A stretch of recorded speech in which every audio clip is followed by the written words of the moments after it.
Franklin Graham is a well-known evangelical Christian, and he's the son of Pastor Billy Graham, who is a famous right-wing evangelist.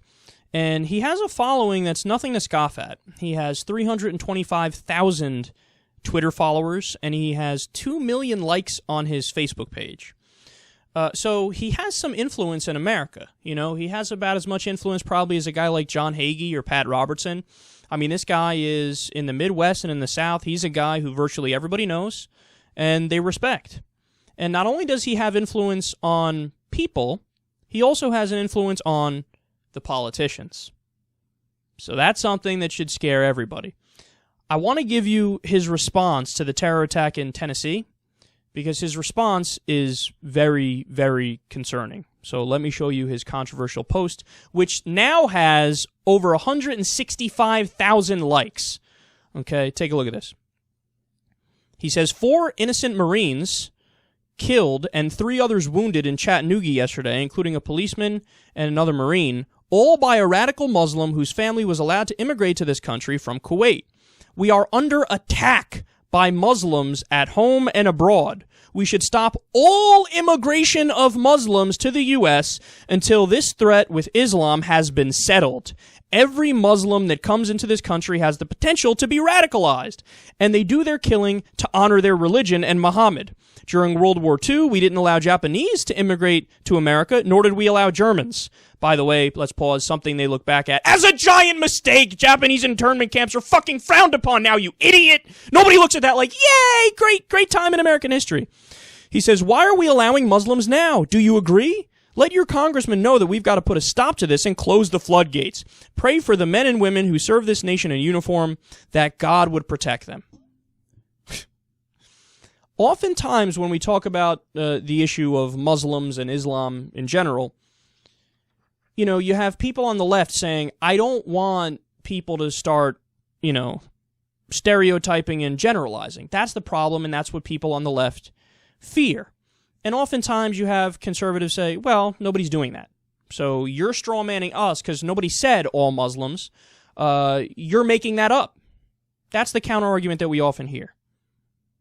Well, here's a case where there are no two sides to this.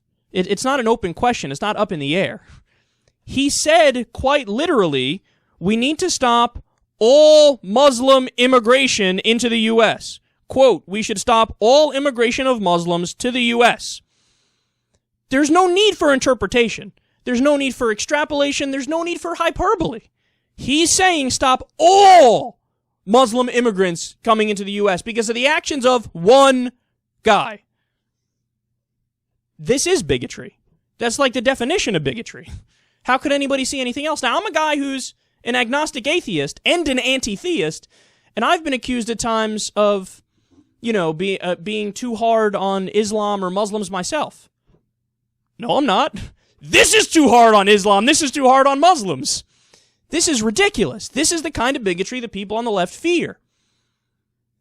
And understand, this is probably the most important point in this conversation. Flip the script.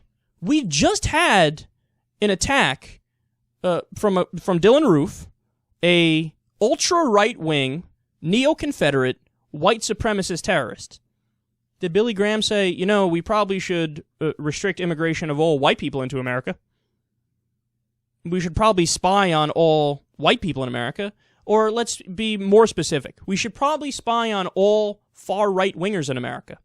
We should probably restrict the immigration of all far-right wing people into America. Did he say that? Did he think that?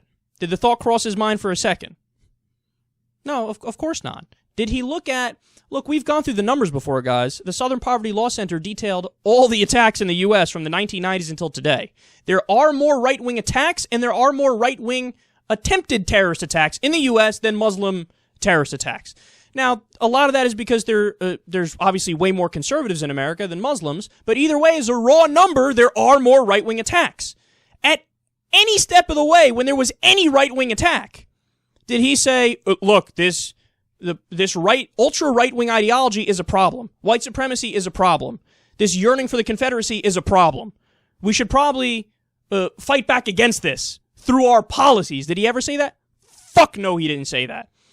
Because when the terrorist is somebody who looks like Franklin Graham, when the terrorist is somebody who has a similar ideology to Franklin Graham, albeit even way further right-wing than him, well, close enough.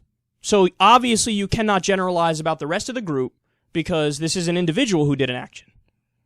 But when it comes to a Muslim, well, fuck them all, because one person did an attack. All I want is consistency, man. Now, you guys know, when we covered the story of the terrorist attack in Tennessee, what did I say? I lectured the left wing. And what did I say to the left wing? I said, don't try to pretend this has nothing to do with fundamentalist Islam. Of course it does. He said it does. I gave you his literal quotes. He's saying I'm doing this because I'm an extremist religious person. Okay? I said, don't deny the link between ideology and action here, because it's there. Right? And I said the same thing when it came to Dylan Roof. It's there. But these guys, what are they? Brazen hypocrites. All they see is the connection between ideology and action when it's a Muslim who does it. When it's an ultra-conservative or when it's a Christian, there's never a connection between ideology and action. That is the textbook definition of hypocrisy, and saying we should restrict all Muslim immigration is the textbook definition of bigotry. So thank you for exposing yourself and for showing us you're exactly what we thought and what we knew you were.